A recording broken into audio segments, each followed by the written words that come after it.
So we're going to do that. All right. It's just, I understand. interesting, yeah. I get it, it's fine. All right, 7:01. I guess because there's no official meeting, only in minutes, but all right. So anybody that's watching, we don't have a quorum today, so we're not going to do anything official, but there's a few things that we want to talk about just to make sure that we're ready for next time. So let's go ahead and Dave, really quickly, want to talk a little bit about introduce us to Fred, and Fred, you want to introduce yourself to us, the famous Fred. So I'm Fred Hathaway, the City Forester Arborist. Dave talked me into this in 2016. Yes. And I've been pruning, create the hazard tree list, Yes. work on planting sites, work on tree planting, and the Arbor Day Right. event, and citizen city tree problem negotiations. Okay. We appreciate everything you've been doing. Thank you. It's, So I know, because also, you guys appreciate him, I think, you appreciate him as well. So I am in the process, I met with the city engineering last Friday, and I am going to stop pruning pretty quickly. The city has, there's some activities in motion. They have an employee that's had some experience, and they would like to bring him up to become their tree person, doing the pruning and signs, Okay. and also possibly watering. That was my job when I was in high school, Yeah. watering city trees. So this, in most years in the past, we had significant rainfall and we had Dave. This year we have a shortage of rainfall and a shortage of Dave's ability. So watering has come to me. And initially the city thought they could provide a person to do watering. We have about 25 to 30 trees that need to be watered every week if we don't get an inch of rainfall. That's my criteria. When we looked at how long it would take this person, it looked like 6 hours a week. And they did not have a person that they could let go for that length of time or a week. So they're in the process of hiring a replacement for this young man who will then do the tree work and be involved in the planting and the watering Okay. and signage. That's their role. Okay. But I would still do the hazard tree list, work on planting sites, help out in planting, do the Arbor Day and city. So you're just trying to get, you're going to Watering and pruning. and pruning and watering. Yeah. Okay, I think that's reasonable, and that certainly Yeah. is what you do within the cities. Reaching a point of pruning is going to be in the past, so. Okay. Hi, Dave? I'm sorry, I'm going to cut you off, Fred. I was going to add to your list of accomplishments or kind of things that you've done, and just by way of letting this board know, and also by way of publicly thanking you. Fred was involved, there was a project through City of Indiana where we had high school students on campus I heard about leadership this. program. We identified, and Fred helped us secure 5 trees to be able to put into the mill race, because the emerald ash borer, there's ash trees there, and those trees will be gone in a number of years. And Fred was amazing in terms of getting great trees there, having everything laid out, working with the students, showing them how to do things, giving them kind of background. It was a wonderful day, and it was all thanks to Fred. And so, Fred, thank you very much. Well, Mark was very, appreciate that, but I was a little skeptical going into this. That was a big mistake on my part. Those kids were amazing. Even the girls, I dig holes with a 7-foot digging bar, and the girls wanted to use it. Yeah. Give me that thing. They got done half hour, 45 minutes early, and started late. Yeah.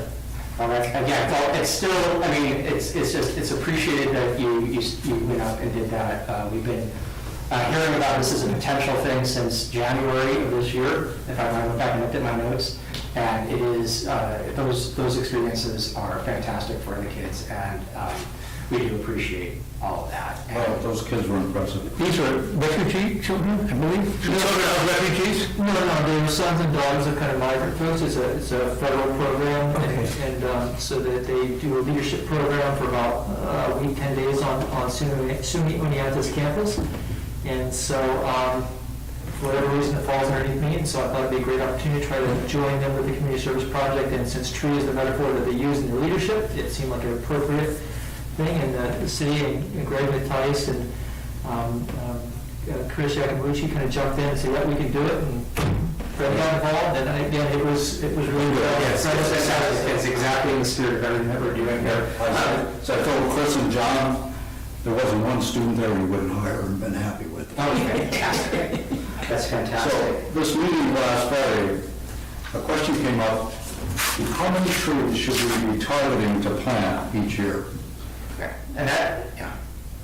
And there, Chris and John are thinking in the neighborhood of a dozen to 20. This year, I just turned in the hazard tree list, and they're going to put it out to bid probably this week. So there's 29 trees to be removed. 9 of them are in the city. The other 20 are in the parks.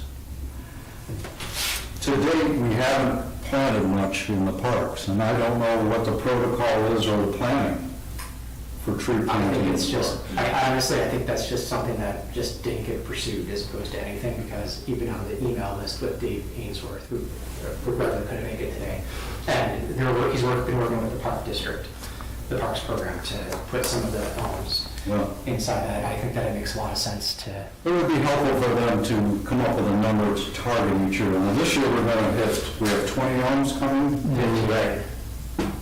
and we've done, well, we just did that group. 8 goals, and So there's 29 trees removed this year, is that?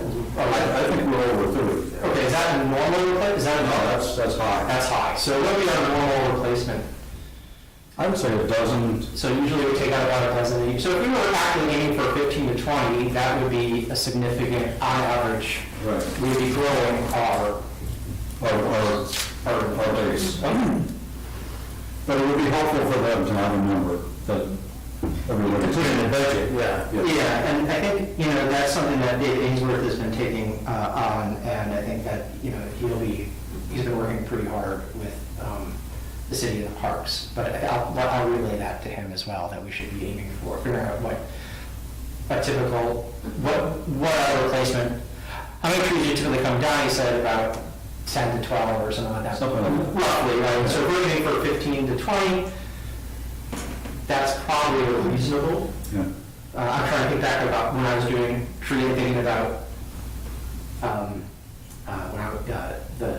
the city's issues about trying to get somebody to water those trees, right? I mean, so every year a few of those trees will come off the watering list, hopefully, because they'll be established, presumably. So so when you said 25 to 30 is a possibility, do you think that's doable? Well, it was this year. Well, really, yeah, this year. But I mean, is that something that you? But finding good planting sites is challenging.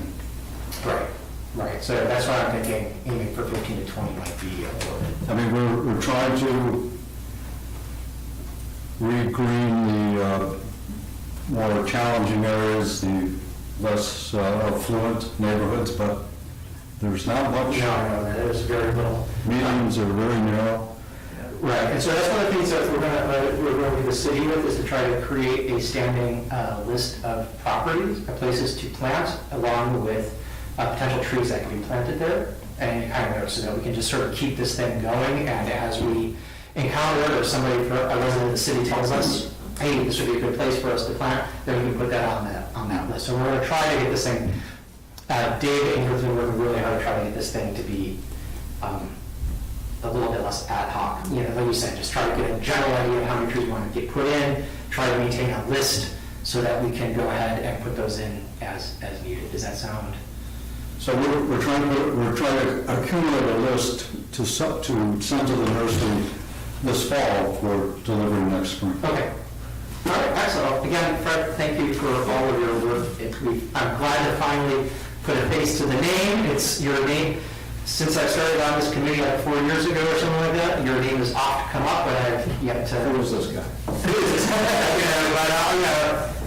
But with a good word, so I figured what the heck, right? He's got to know what he's doing. So again, we appreciate that. I'll send this information along to Dave. I know he's been working on that, but just to make sure that we're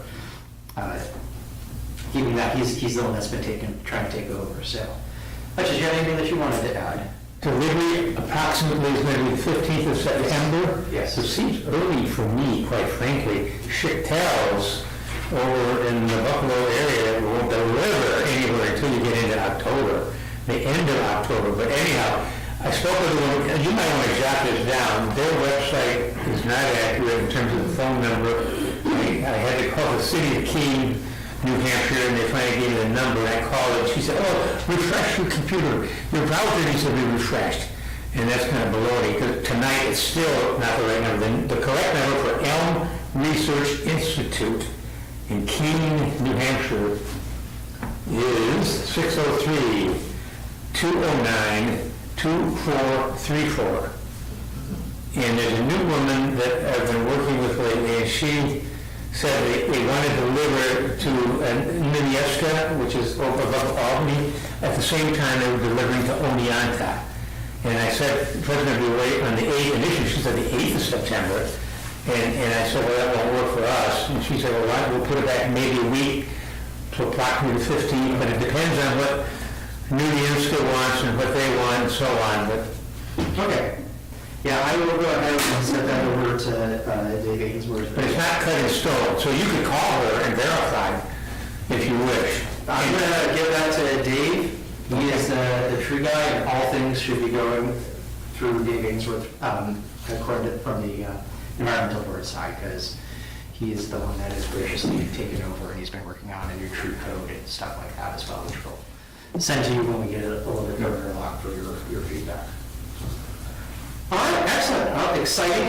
There was trees in. I know that Dave's been talking to Lou in the Parks Department as well, so we're finding those sites. She had 4 sites, and I spoke with her, it was on 5. Pardon? I think it was 5. Well, okay.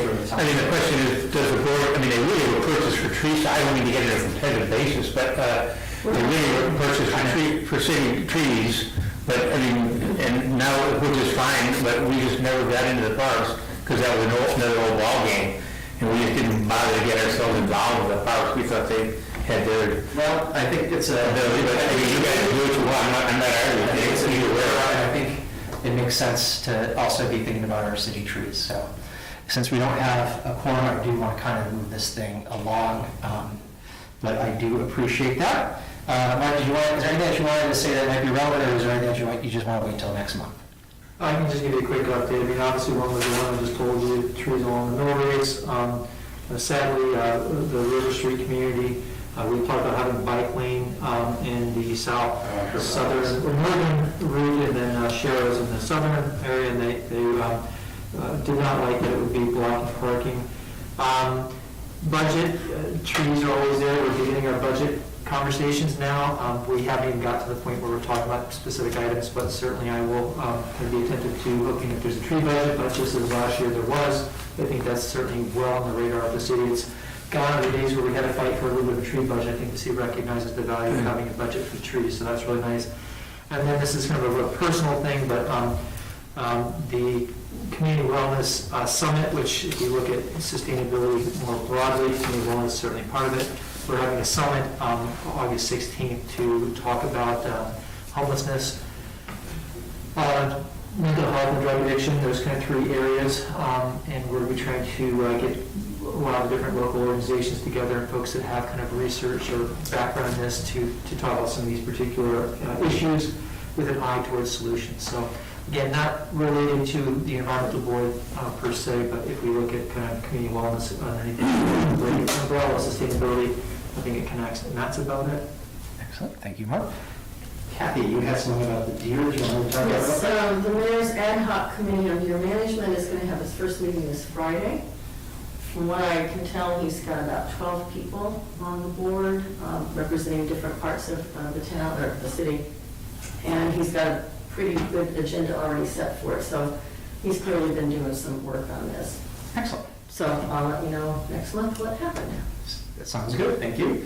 Gina, is there something you just want to run quickly? I know we don't want to go too much into detail right here, but So first, apologies, I sent this twice and it didn't really go to people till 6, so no one had a chance to look at it. But this is guidance in response to what the other committee had said. They want to flesh out the sustainable initiative, a sustainable purchasing initiative.